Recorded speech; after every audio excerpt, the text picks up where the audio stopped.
이 시간에는 그죠? 이제 교회가 능력 있게 살아남는 비결이라는 말씀으로 우리 하나님 말씀 증거하도록 하겠습니다. 여러분 코로나 이후 지금을 뉴 노멀 시대라고 합니다. 이제 우리의 삶이 표준이 바뀌었다는 것이죠. 지금까지의 의당 그럴 줄 알았던 것들이 그렇지 않은 것이 됐고, 새로운데 라고 했던 것이 이제는 일상이 되어 버렸습니다. 코로나 이전의 삶으로 돌아갈 수 없는 게 이제 현실이 되고 말았죠. 그 가운데 하나가 바로 탈종교화입니다.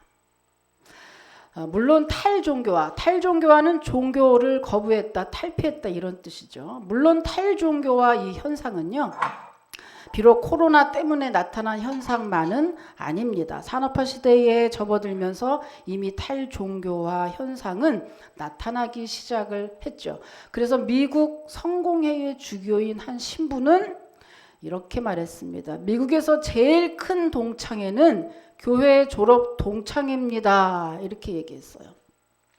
교회 다니기를 중단한 사람들, 교회를 졸업하고 더 이상 교회에 다니지 않는 사람들이 그만큼 많다는 것을 해학적으로 표현한 말입니다. 그것을 뒷받침하는 우리나라의 조사가 있습니다. 통계가 있습니다. GN컴 리서치의 설문조사 결과에 의하면 우리나라 작년도 5월 24일 기준으로 예배당에 모여서 예배드린 성도들의 숫자는 코로나 이전에 비해서 61.8%에 불과했다고 합니다. 그러니까 출석 인원이 100명이면 61명만 와서 예배 드렸다는 거죠. 역시 한 설문조사에 의하면 코로나를 겪으면서 전체적으로 우리 국민의 약 70% 가까이 기독교에 대해서 부정적인 감정이 생겼고, 심지어 기독교인들 가운데서도 36%가 기독교에 대해서 부정적인 감정이 생겨났다고 응답을 했습니다. 그러니까 그렇지 않아도 우리 문화 속에서 반기독교적인 이러한 정서들이 굉장히 많이 있는데, 이 코로나 사태를 겪으면서 더 아주 확실하게 자리매김을 했다는 그러한 결과지요. 그러니 갈수록 여러분 탈종교화, 탈기독교화 현상을 거부할 수 없는 것이 우리의 현실이 됐다고 하는 겁니다. 그러면 이런 시대에 우리 교회는 어떻게 할까? 교회는 어떻게 버틸 것인가? 이런 시대에 믿음 있는 사람은 어떻게 이 땅에서 살아남을 것인가? 오늘 그것이 우리에게 주어진 중요한 질문입니다. 그리고 여러분 8주년을 맞이하고 있는 우리는 거기에 대한 대답을 꼭 해야 됩니다. 왜냐하면 그 대답이 있어야 여러분 8주년을 넘어서 10년, 20년, 30년, 100년까지 이어질 수 있기 때문이죠. 거기에 대한 대답이 없으면 아마도 우리 교회는, 많은 교회는 세상 속에 함몰되고 말 것입니다. 그래서 오늘 8주년 감사 예배 때 저는 그 대답을 오늘 찾으려고 합니다. 다윗과 골리앗의 이야기에서 저는 그 답을 찾아보려고 합니다. 왜냐하면 세상은 마치 골리앗처럼 우리를 위협하고 있기 때문이죠. 골리앗과 같은 거대한 세상으로부터 능력 있게 그저 간간히 비비는 게 아니고 그저 능력 있게 살아남는 비결이 무엇일까? 오늘 한번 찾아보려고 합니다. 여러분 다윗과 골리앗의 이야기는요, 예수님을 믿지 않는 사람들에게도 참 잘 알려진 이야기죠. 사사시대가 끝나고 이스라엘에 처음으로 왕이 세워졌습니다. 그 무렵에 이스라엘에요, 가장 이스라엘을 힘들게 했던 것이 있었는데 그것은 바로 블레셋이라고 하는 이웃 나라였어요. 그런데 이 나라는 해양 민족으로 아주 전투에 능했던 사람들이고요. 이들은 철기 문명을 받아들이면서 철기 무기를 가지고 있었던, 이건 뭐 역사 속에서 원래 다 배웠던 겁니다. 사실은 철기 무기를 가지고 있었던 사람들입니다. 그런데 이에 반대되는 우리 예수님이 나신 이스라엘은 당시에 철기 문명을 받아들이고 있지 않아서 왕이나 왕자만 그저 철로 된 칼을 가지고 있을 정도였다는 것이죠. 그런데 문제는 이런 상황에서 이스라엘과 블레셋 사이에 엘라 골짜기에서 전쟁이 벌어진 것입니다. 그 전투에서 블레셋을 이끄는 장수 이름이 골리앗이라는 거죠. 골리앗. 여러분 우리가 잘 알다시피 이 골리앗은요 키가 엄청나게 컸다 그러죠. 농구 선수 서장훈이 2m 몇이라고 하는데 그거보다 더 컸다는 거죠. 그래서 3m에 달한다. 거인이죠. 뿐만입니까 여러분? 그가 입은 갑옷의 무게는 약 57kg에 달했고 사진을 보면은 좀 사진은 없고요. 그림을 그렸더라고요. 네, 그림을 보면 딱 이해가 가요. 배틀채 같은 창자루 끝에는 약 7kg에 달하는 창날이 달려 있었습니다. 이렇게 기골이 장대한 이런 골리앗이 온몸에 갑옷을 두르고 어마어마한 무기를 손에 들고 이스라엘 백성들에게 눈을 호릅 뜨고 쩌렁쩌렁한 목소리로 뭐라고 얘기하냐, 하나님을 모독하는 소리를 질러댄 것이죠. 그러자 그 소리와 그 형상, 그 모양을, 모습을 보고 그저 지레 겁먹은 이스라엘 군사들은 사시나무 떨듯 떨면서 그저 어디인가에 숨어 들어가기 바빴습니다. 그러니까 전투를 해야 될 텐데 전투는커녕 모양새가 한 명은 와서 떠들고 나머지는 다 숨어 들어가서 찾아볼 수 없는 이러한 모양이 나온 거죠. 여러분 물론 이스라엘에도 훈련된 장수들이 많이 있었습니다만은 이렇게 골리앗과 같은 거인 앞에는 아무도 나서서 싸우려고 하는 사람이 없었던 겁니다. 그런데 그때 마침 아버지의 심부름으로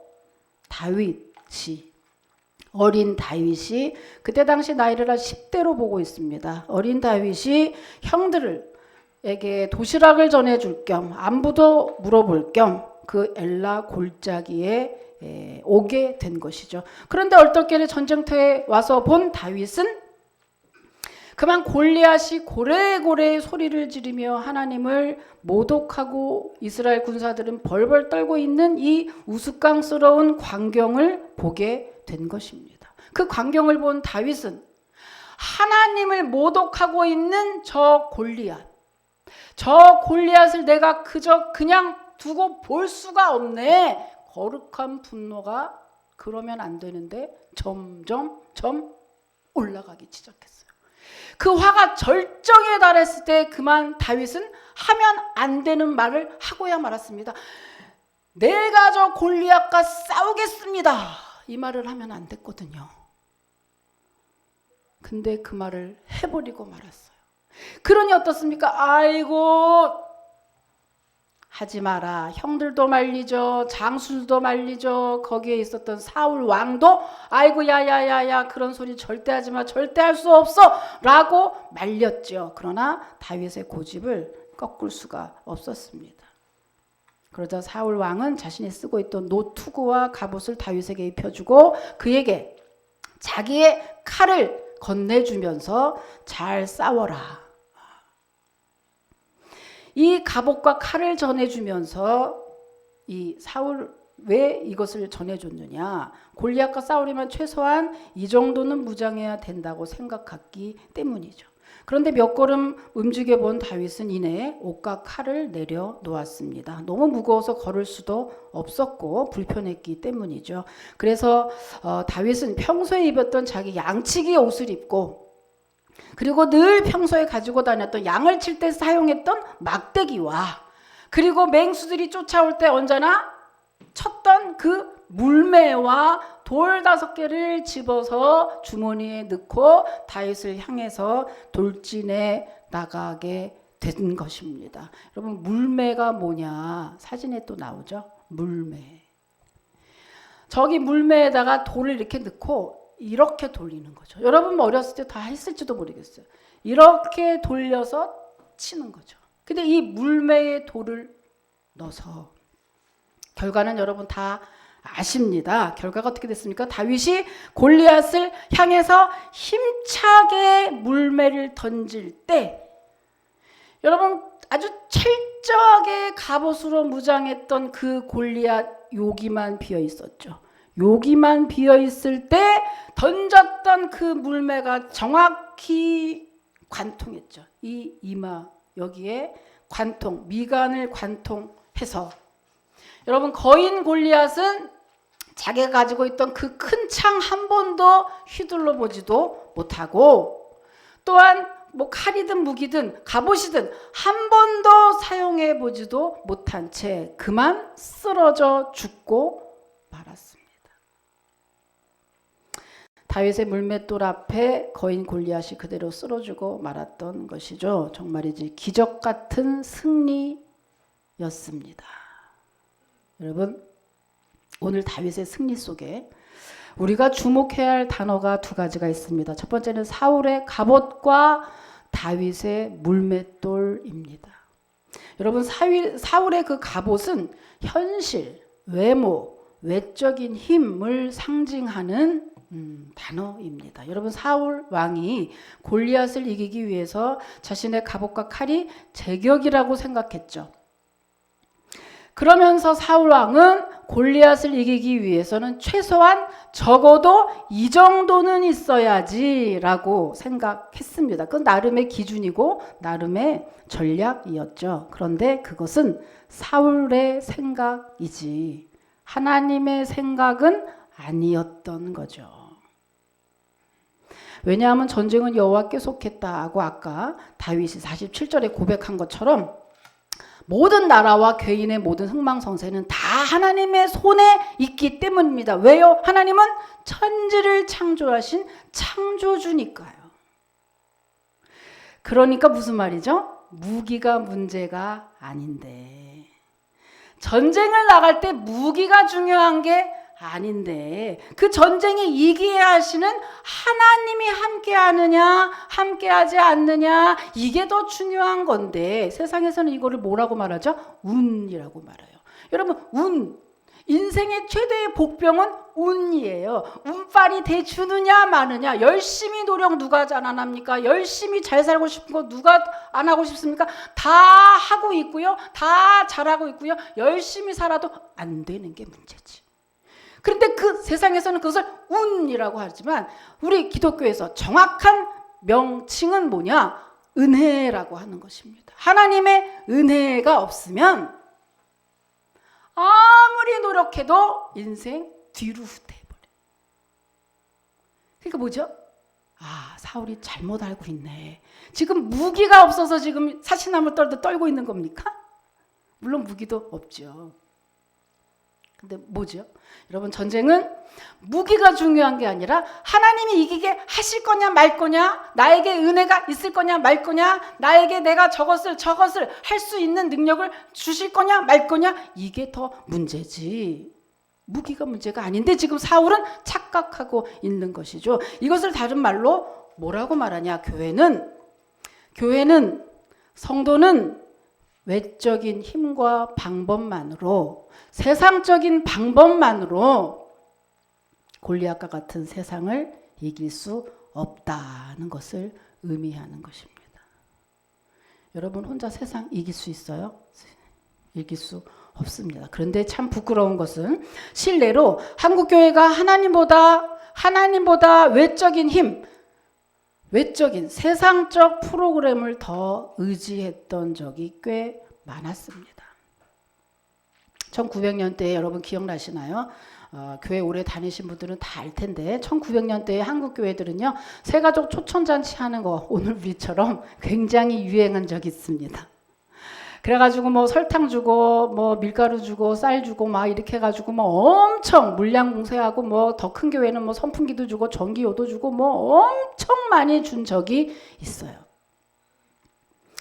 그 다음에 또 우리가 유행을 보면 연예인 간증 대회가 유행한 적이 있습니다. 아주 연예인들 한 번 하면 몇 천만 원씩 들여서 연예인을 매주 초청하는 간증 집회가 또 유행한 적이 있었죠. 다 기억나시죠? 오래 다니신 분들.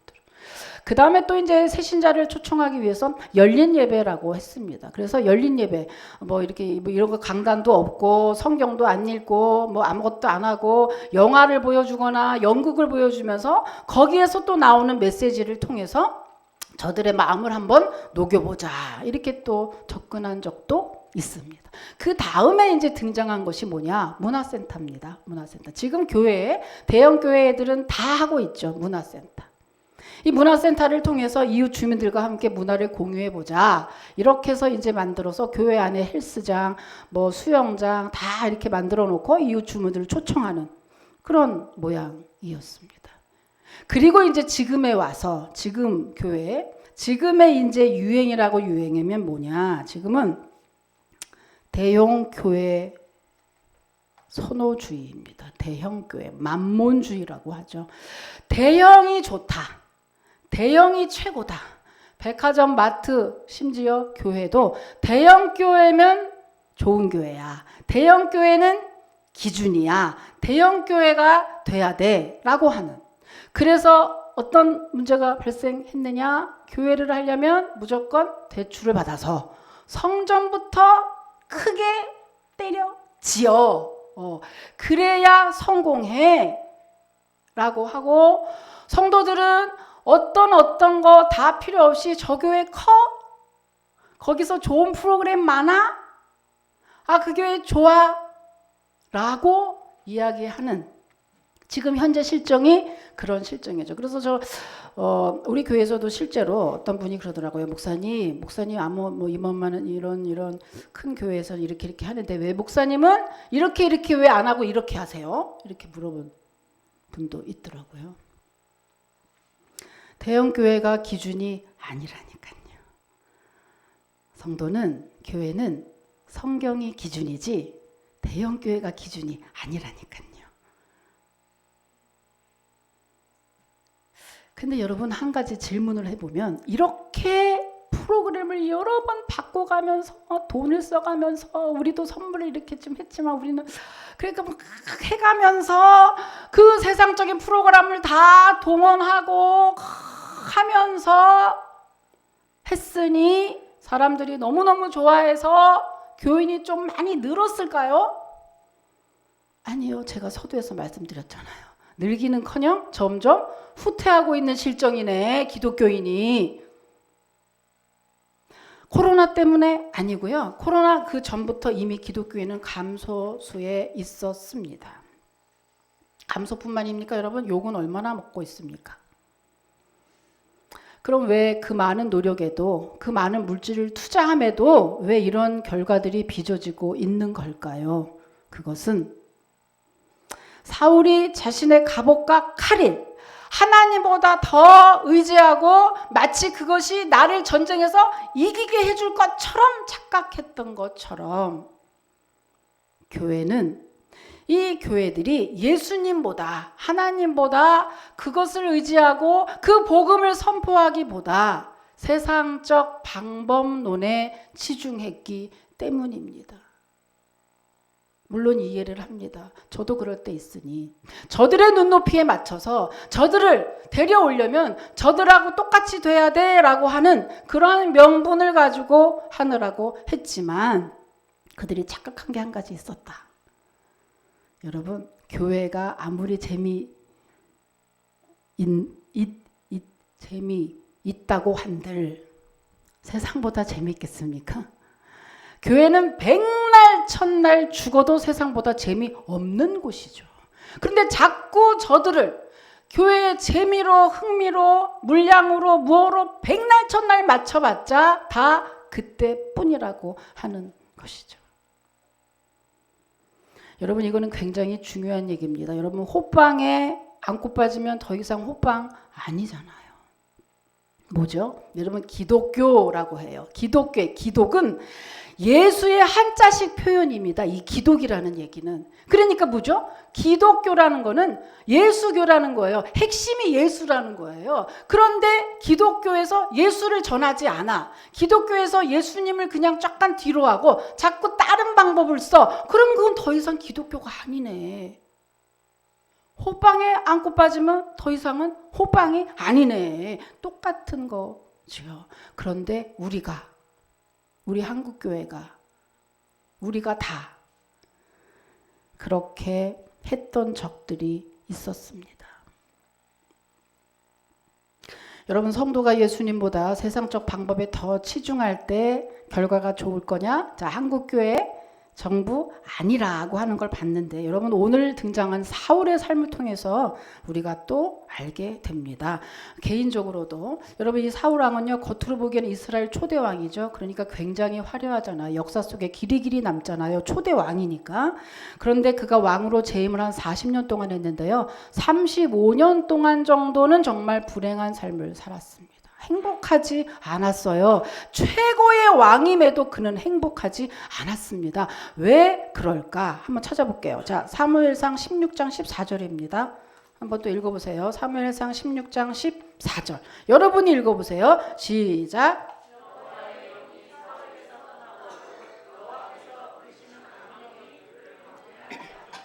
네, 번뇌하게 했다.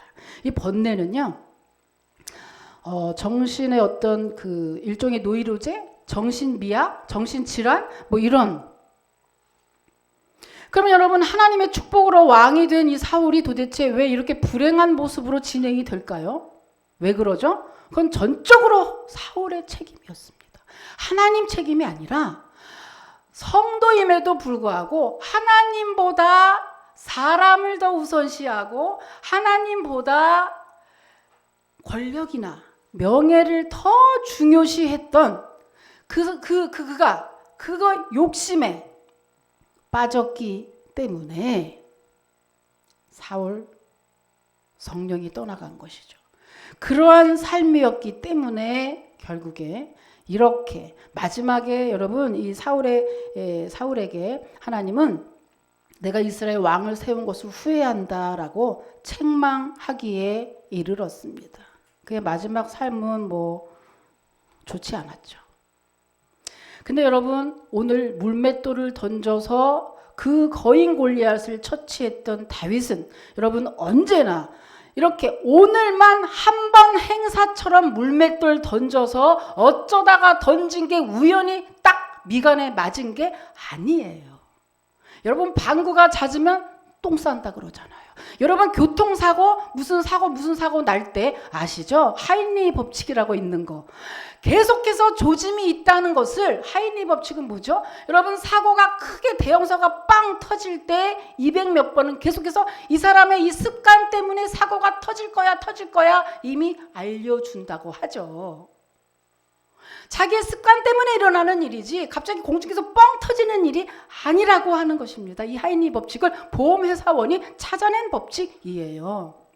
무슨 말이죠? 지금 다윗이 어쩌다가 한번 돌렸는데 그게 빵 맞았다는 게 아니라 다윗은 늘 언제나 무기가 문제가 아니라 하나님이 우선이었던 사람이에요. 다윗은 그래서 모든 장수들이 지금 두려워 떨고 있는 이때에 다윗은 돌멩이 5개 가지고 거인 3m 되는 거인 앞에 감히 나설 수 있었던 것은 늘 체험해 왔거든요. 내가 양을 칠 때 여러분 목동이라 그랬죠. 다윗이 목동입니다. 그래서 내가 양을 칠 때 언제나 이따 보면은 사자도 오고 맹수도 오고 곰도 오고 그럴 때마다 다윗이 무슨 철기가 있습니까? 총이 있습니까? 이렇게 했습니까? 아니거든요. 뭐야? 기껏 있어봤자 막대기 내지는 물맷돌밖에 없었던 거예요. 그런데 그것을 어떻게 했습니까? 여러분 이 다윗의 물맷돌이 무슨 뭐 자력이 있습니까? 아니면 거기에 무슨 초음파가 있습니까? 아니잖아요. 그 물맷돌은 그저 하나님이 다윗과 함께 한다는 표식일 뿐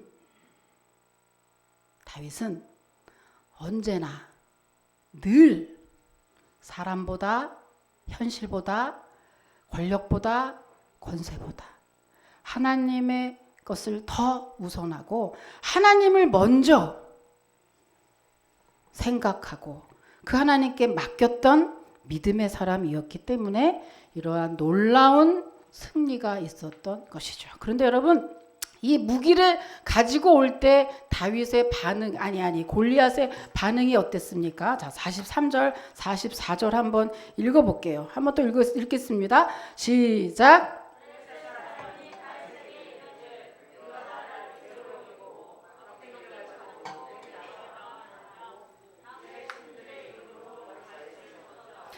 그 블레셋 사람이 또 다윗에게 이르되 내게로 오라. 내가 내 살을 공중의 새들과 들짐승들에게 주리라 하는지라.